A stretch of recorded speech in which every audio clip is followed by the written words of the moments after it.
Greeting everyone. Ever heard of a time when the world was really scared? That was October 1962, during the Cuban Missile Crisis. Imagine this. Two powerful countries, the USA and the Soviet Union, glaring at each other like angry rivals. They'd been enemies for a while, but this time it was different. They had nuclear missiles, weapons that could destroy cities in a flash. And those missiles were sitting in Cuba, just a short distance from the United States. This is a story of that tense moment, a story of fear, brave choices, hidden plans, and how close we came to disaster. Chapter 1, how it all started. The United States and the Soviet Union were not friends. After World War II ended in 1945, they became enemies in something called the Cold War. It wasn't a war with guns and bombs. At least, not at first. It was a war of ideas and power. The United States loved freedom and capitalism, where people could own businesses and make money. The Soviet Union believed in communism, where the government controlled everything, factories, farms, even people's lives. Both countries wanted to be the strongest in the world, and they didn't trust each other. This fight started years before 1962. The United States and the Soviet Union built bigger and bigger weapons. They made nuclear bombs, huge bombs that could wipe out entire cities. They put these weapons in places close to each other's land. The U.S. had missiles in countries like Turkey and Italy near the Soviet Union. The Soviets didn't like that. They felt trapped. They wanted to push back. Then there was Cuba, a small island in the Caribbean Sea, just 90 miles south of Florida. For a long time, the United States had a lot of power over Cuba. American companies owned sugar farms and hotels there. The U.S. government liked Cuba's leaders because they listened to America. But Cuba's people weren't happy. Many were poor, and they didn't like how the U.S. controlled so much. In 1959, everything changed. A young man named Fidel Castro led a revolution. He was tall, with a beard, and he spoke with fire in his voice. He and his fighters took over Cuba from the old leader who ran away. Castro said, "No more American control. Cuba will be free." The United States was shocked. They didn't like Castro. He didn't like them either. He thought America was a bully. Castro needed friends, so he turned to the Soviet Union.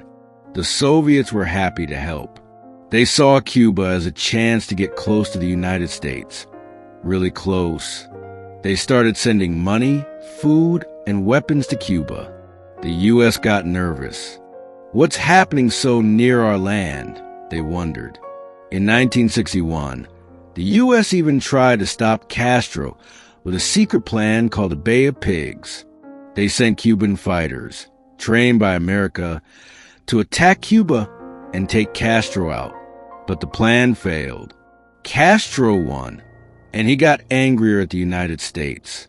President John F. Kennedy became the U.S. leader in 1961. He was young, smart, and handsome, with dark hair and a big smile. But he had a big problem. Cuba, after the Bay of Pigs failure, he knew Castro was trouble. Kennedy's team watched Cuba all the time. They flew planes over the island to take pictures. They listened to radio messages. They wanted to know what Castro and the Soviets were planning. The Cold War was getting hotter, and Cuba was right in the middle. Chapter 2, The Secret Missiles. In 1962, the Soviet Union had a bold idea. Their leader, Nikita Khrushchev, wanted to make his country stronger and surprise the United States. He thought, what if we put missiles in Cuba? Nuclear missiles, the kind that can fly far and hit cities like Washington or New York. Khrushchev liked this plan a lot. It would scare the Americans and show them the Soviet Union wasn't weak. Plus, it would balance things out. The U.S. already had missiles in Turkey and other places near Soviet land. Khrushchev wanted even the score. So, the Soviets made a secret deal with Castro. "Let us bring missiles to your island," they said. "They'll protect you from the United States, and they'll help us, too." Castro agreed. He still remembered the Bay of Pigs attack, and he didn't trust the Americans. He wanted something to keep them away. The Soviets got to work fast. They sent big ships across the ocean, dozens of them. Inside were long, shiny missiles called R-12s. These weren't small toys. Each missile could fly over 1,000 miles and carry a nuclear bomb strong enough to destroy a big city. The ships also carried soldiers, engineers, and special machines to build missile bases. They sailed quietly under the cover of darkness, so no one would notice. In Cuba, the Soviets and Cubans worked together to hide everything. They picked spots in the jungle and near small towns. They cut down trees and covered the missiles with green nets and branches. At night, trucks rolled in with more supplies, metal parts, fuel, and tools. Soviet soldiers whispered each other in Russian, while Cuban workers helped dig holes for the missile launchers. They built fast, day and night, because time was short. Khrushchev told them, "Don't let the Americans see. This must stay secret." The Soviets even made fake stories to trick the U.S. They said the ships were carrying farm machines or food, not weapons. They painted the missiles to look like pipes or logs. On the ocean, Soviet sailors watched the sky, worried about American planes. "Keep it hidden," their captain said. "No mistakes." But the United States wasn't asleep. They had a special spy plane called AU-2. It was thin and silver and could fly so high, 70,000 feet, that no one could shoot it down. The U-2 had big cameras that could take clear pictures from far away. On October 14, 1962, AU-2 plane flew over Cuba. The pilot, a man named Richard Hazer, looked down at the green island. Click, click, click. The camera snapped hundreds of photos. He didn't know it yet, but those pictures would change everything. When the plane landed, American experts rushed the photos to a dark room. They put them under bright lights and stared. At first, they saw trees and roads. Then, they spotted something strange, long shapes under nets, trucks, and machines. "Wait," one man said. "Those look like missiles." Another expert nodded. "Not just missiles, nuclear missiles. In Cuba," they counted them, dozens of R-12s, ready to be set up. Their hearts sank. The secret was out. President Kennedy sat in his office. The White House quiet around him. He was young, only 45 years old, but his face looked tired that day. His advisors brought him the pictures. "How did this happen?" he asked his team. "What do we do now?" Chapter 3 of the world holds its breath. Kennedy and his advisors met in secret. They called it the ExComm, the Executive Committee. They talked for hours. Some people said, "Attack Cuba, bomb the missiles." Others said, "No, that's too dangerous. It could start a war, a big war, a nuclear war, the kind where no one wins." Kennedy didn't want war. He had seen war before. He knew it was terrible, but he also couldn't let the missiles stay. They were too close. If the Soviets used them, cities like Miami, Washington, and New York could disappear. Millions of people would die. On October 22nd, Kennedy went on television. He looked serious. His voice was calm but strong. "Good evening, my fellow Americans," he said. "The Soviet Union has put nuclear missiles in Cuba. This is dangerous. We cannot accept this. I am telling the Soviets to take the missiles away." We will stop their ships from bringing more. He announced a plan called a quarantine. It was like a blockade, but softer. American ships would circle Cuba and stop Soviet ships. No weapons could get through. The world watched. People sat by their radios and TVs. Mothers hugged their children. Fathers whispered, "Will there be war?" In the Soviet Union, Khrushchev heard Kennedy's words. He was angry. Who does he think he is? Khrushchev shouted, "We will not stop. Cuba is our friend." Soviet ships kept sailing toward Cuba. American ships waited in the water. The two sides were like boxers in a ring, ready to fight. Chapter 4, 13 Days of Fear. For 13 days, the world waited. 13 long, scary days from October 16th to October 28th. They felt like years. Every hour brought new questions. Would the ships turn back? Would someone fire a shot? Would the missiles fly? No one knew what would happen next. It started with tension. After Kennedy's TV speech, American ships moved into place around Cuba. Big warships with guns and radars watched the sea. Sailors stood ready, their eyes on the horizon.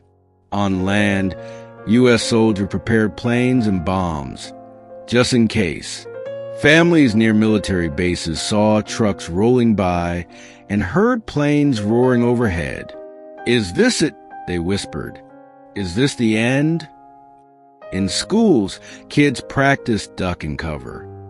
Teachers told them, "If a bomb comes, hide under your desk." The kids giggled nervously, not sure if it was a game or real. At home, parents bought extra food, cans of soup, bags of rice, just in case the stores closed. Radios played news all day. "Soviet ships are moving," the voices said. "Stay calm." On October 24th, the Soviet ships got close to the American line. Too close. Kennedy sat in the White House, his hands tight around a cup of coffee. "What will they do?" he asked his team. The room was silent. Out in the ocean, American sailors held their breath. Then, something amazing happened. The Soviet ships slowed down. They stopped. They turned around. Cheers went up in the White House. "They're leaving," someone yelled. People hugged each other. For a moment, it felt like hope, but the danger wasn't over. The missiles were still in Cuba, and they could still fly. The days dragged on. Kennedy sent a letter to Khrushchev on October 25th. "Take the missiles out," he wrote. "We don't want war, but we will fight if we must." Khrushchev wrote back the next day, October 26th. His letter was long and loud. "No," he said, "the missiles stay. They protect Cuba from you. You're the bully, not us." Kennedy read it and frowned. "He's not backing down," he said. The world felt heavier. Then came October 27th, the scariest day of all. AU, two planes flew over Cuba again to take more pictures. Bang! A Soviet missile shot it down. The pilot, Rudolf Anderson, died in the crash. Kennedy's team was furious. "They attacked us," they shouted. "We have to hit back." Some advisors begged Kennedy to bomb Cuba right then. "Show them we're strong," they said. Kennedy shook his head.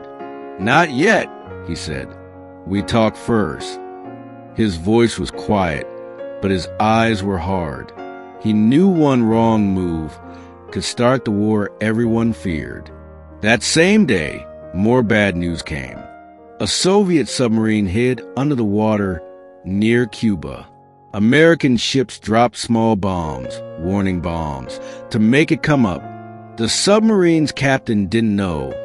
They were just warnings. He thought, this is war. He almost fired a nuclear torpedo. a weapon that could sink ships and kill thousands. His crew stopped him at the last second. "Wait," they said. "We need orders." If he had fired, the crisis could have exploded into a nightmare. Everywhere, people felt the fear. In Moscow, Khrushchev paced his office, yelling at his advisors. "What do we do?" he asked. In Havana, Castro wrote to Khrushchev, "If they attack us, use the missiles." He was ready to fight, even if it meant Cuba would burn. In Washington, Kennedy barely slept. He looked out his window at the dark sky, thinking of his kids. "I can't let this happen," he whispered. Behind the scenes, secret messages flew between Washington and Moscow. Kennedy's brother Robert met with a Soviet man named Dobrynin in a quiet room. "Tell Khrushchev this," Robert said. "If the missiles go, we promise not to attack Cuba. And later, we'll take our missiles out of Turkey." Turkey was close to the Soviet Union, and the U.S. had missiles there. It was a deal, a secret deal, Robert added. "But we're running out of time. Act fast." Chapter 5, The End of the Crisis. On October 28th, the world woke up to good news. Khrushchev went on the radio. "We will take the missiles out of Cuba," he said. "We don't want war." People cried with happiness. In the United States, families hugged. In the Soviet Union, people sighed with relief. In Cuba, Castro was mad. He wanted missiles, but he couldn't stop it. Kennedy smiled for the first time in days. "We did it," he told his team. "We stopped the war." The quarantine ended. The Soviet ships went home. The missiles left Cuba. The world was safe for now, but it wasn't all happy. The Cold War didn't end. The United States and the Soviet Union still didn't trust each other. They kept building weapons. They kept watching each other. And in Cuba, Castro stayed in charge, still angry at the U.S. The Cuban Missile Crisis was short, only 13 days, but it changed the world. People learned how close they came to the end. Leaders learned they had to talk, not just fight. Kennedy and Khrushchev started a special phone line, a hotline, so they could call each other fast if trouble came again. For regular people, it was a wake-up call. Kids in school practice hiding under desks, as if that could save them from a nuclear bomb. Parents looked at the sky, wondering if planes would come. Everyone realized the world was fragile, like a glass that could break. Years later, people still talk about those 13 days. They call it the moment the world almost ended. But it didn't. Why? Because two leaders, Kennedy and Khrushchev, chose peace over war. They were brave, they were smart, and they knew the world was worth saving.